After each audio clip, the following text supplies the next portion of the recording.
Militer Rusia merilis rekaman video kru tank T-72 menjalankan tugas selama operasi militer khusus di Ukraina. Tank T-72 adalah tank tempur utama rancangan Soviet yang mulai diproduksi pada tahun 1971. Tank ini hasil pengembangan tank T-62 dengan beberapa fitur tank T-72 juga terus disempurnakan dengan berbagai varian. Seperti T-72 versi perbaikan dengan sistem pengontrol penembak satwa 40 hingga 1, armor yang tebal, turut depan dan atas diperkuat dengan baja komposit. Juga dilengkapi sistem penembak 920 yang memberikan kemampuan menembak ATGM. Tank ini juga dilengkapi dengan kemampuan pandu laser radar anti-tank. Juga ada meriam utama yang baru 2A46, sistem penglihatan 113 hingga 49, sistem stabilisasi, dan mesin baru V84 hingga 1 dengan tenaga 840 HP. Operasi militer khusus Rusia di Ukraina memasuki hari 24.930 Oktober. Namun belum ada tanda-tanda berakhir. Ukraina mendapat bantuan peralatan tempur dari sejumlah negara termasuk dari Australia.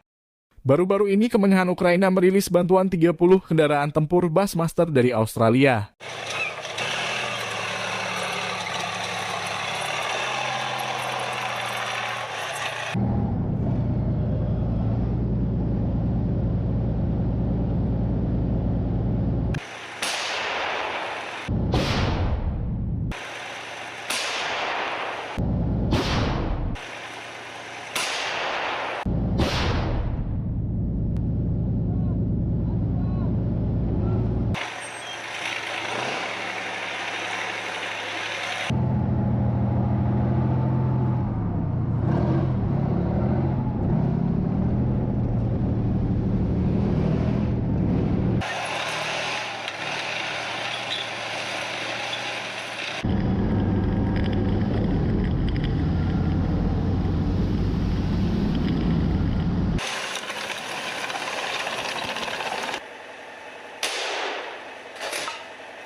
Вот гранатомет иностранного производства. Во время наступления противник оставлял нам вот такие вот трофеи.